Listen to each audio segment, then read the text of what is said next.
Welcome to The Explainer. Today, we're going to break down a really interesting business model from a group called Thrive DAO. They've put together a system they call the Thrive Vertical.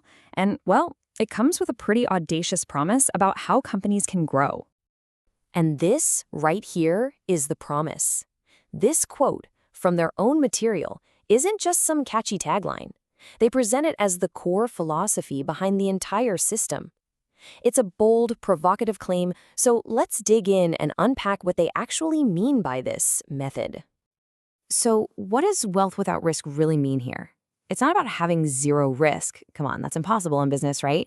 Instead, the model lays out a very specific strategy to control and minimize that risk. It boils down to 4 key moves. Buy assets that are undervalued, use partners to grow instead of burning cash on ads, build up that sweet recurring revenue, and then ultimately exit the whole thing at a much higher value. To really get why they're even proposing this new model, we have to first understand the problem they believe they're solving. And the core idea is pretty simple. They think the old way of doing business is completely broken. And this slide just lays out the contrast perfectly. On the left, you've got what they call yesterday's playbook. You know the drill. Spend a fortune on ads, burn through your cash, and just cross your fingers that you'll eventually make a profit. But on the right is their new model. Instead of buying attention, you acquire valuable assets. You use partnerships and tech as leverage, and then you scale the entire system. It's a fundamental shift from renting an audience to actually owning value. Okay, so what is the solution then? They call it a vertical DAO model, and it runs on 3 distinct but totally interconnected components that they call engines. Let's break each one down. First up is the ThriveLocal MediaSite.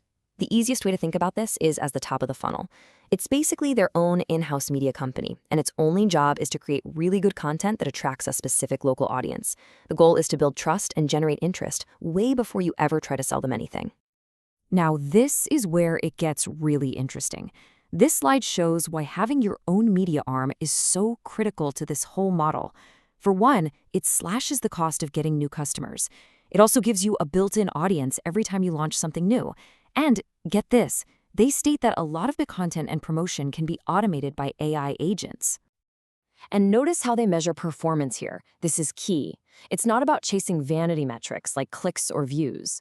The metrics that matter are all about building a real, engaged community and, most importantly, turning that trust into high-quality, super low-cost leads for the business. Okay, let's move on to engine number 2, the Thrive DAO. Now, you've probably heard the term DAO. It's a decentralized autonomous organization. In this model, it's kind of like the central nervous system or the brain of the operation.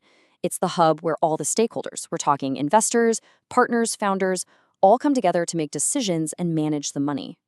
So why do this? Well, the whole point is to use this decentralized structure to make everything faster, more transparent, and more efficient.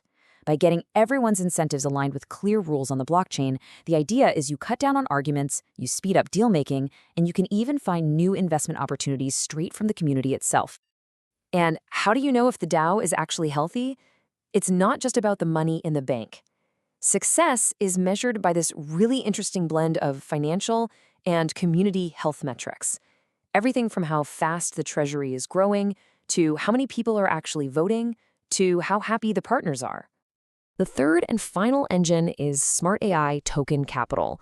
So if the media site is the magnet that attracts the audience and the DAO is the brain, then you can think of this as the investment arm. Its whole job is to find companies to buy, structure those deals, and then use digital tokens to actually fund the acquisitions. The big idea here is to make the whole process of buying businesses more systematic, more professional, and way more accessible. By using tokens, they can bring in a wider pool of investors who might not have had huge amounts of capital. And, yep, you guessed it, AI is a big player here too, with agents that can automatically scan for deals and even handle the initial outreach. And you can tell this is the serious business end of the operation, right? Look at these KPIs. These are straight out of a private equity playbook. It is all about making sure every acquisition adds to the bottom line right away, getting a great price on the way in, and of course, generating a massive return on investment on the way out. Okay, so we've got our 3 engines: media, governance, and capital. But the real magic, according to them, isn't in any single piece. It's how they all connect and feed each other in what they describe as a self-reinforcing flywheel. And this slide just maps that whole process out beautifully. It all kicks off with the media site creating that cheap demand. That demand then makes it easier to find and fund good acquisitions. Once a company is bought, AI agents help scale it up, which drives more recurring revenue. That predictable revenue leads to a higher valuation for the company. And then boom, when that asset is sold, the profits get poured right back into the start of the system, fueling the media site and the DAO to make the whole cycle spin bigger and faster next time.